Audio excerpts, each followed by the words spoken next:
Welcome to steno with पूर्णिमा। अगर आप इस चैनल पर नए हैं तो प्लीज़ चैनल को सब्सक्राइब करें।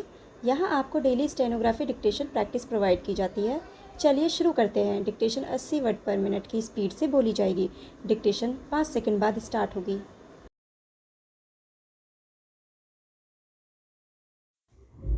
उपाध्यक्ष महोदय, प्रधानमंत्री श्रीमती इंदिरा गांधी ने हिंदी को देश की संपर्क भाषा बनाने के लिए दक्षिणवासियों से उसे सीखने के लिए अपील की है।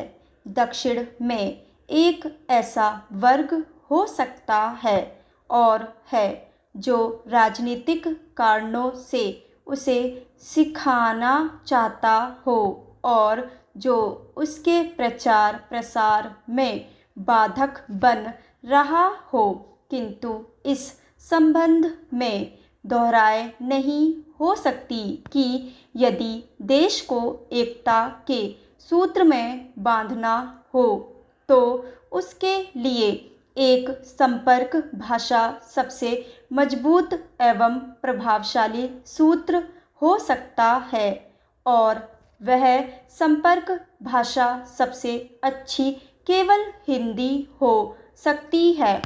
प्रधानमंत्री ने यह भी कहा है और ठीक कहा है कि उत्तर भारत के हिंदी भाषी क्षेत्र दक्षिण में ऐसी धारणा न बनने दे कि वे कुछ देश के भाग पर अपनी भाषा लाद देना चाहते हैं, किंतु क्या इस बात से इनकार किया जा सकता है कि हिंदी के सिवा कोई और ऐसी भाषा नहीं है जो देश में संपर्क भाषा का स्थान ले सके।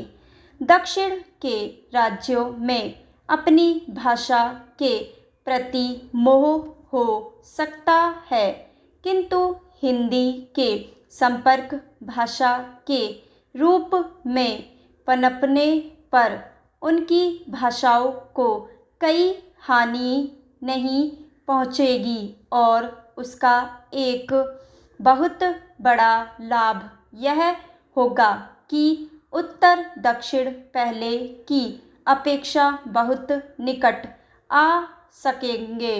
कम से कम राष्ट्रीय एकता का यह तकाजा है और दक्षिण के लोग उसे पूरा करके ही अपनी राष्ट्र भक्ति का प्रमाण दे सकते हैं।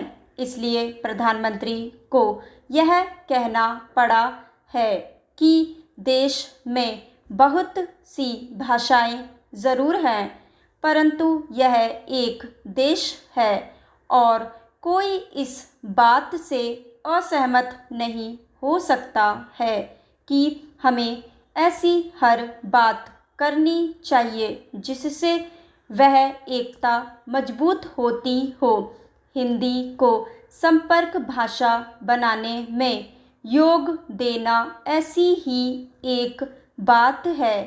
भारतीय संविधान के अनुसार 16 राष्ट्रीय भाषाएं हैं, परंतु हिंदी ही एक ऐसी राष्ट्र भाषा है जो संपर्क भाषा की अधिकारिणी है। इसलिए संविधान में उसे देश की एकमात्र राजभाषा होने का अधिकार दिया गया है। यह और बात है कि राजनीतिक कारणों से उसका विरोध हुआ।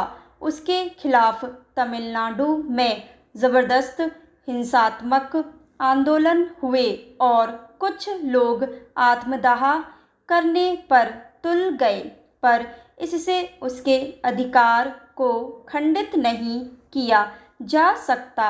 हिंदी के संबंध में सबसे महत्वपूर्ण बात यह है कि भारतवर्ष के सबसे अधिक क्षेत्र में बोली जाने वाली और समझी जाती है, तो फिर इसमें दुविधा क्यों होनी चाहिए कि वह राष्ट्रभाषा का पद ना ले सके।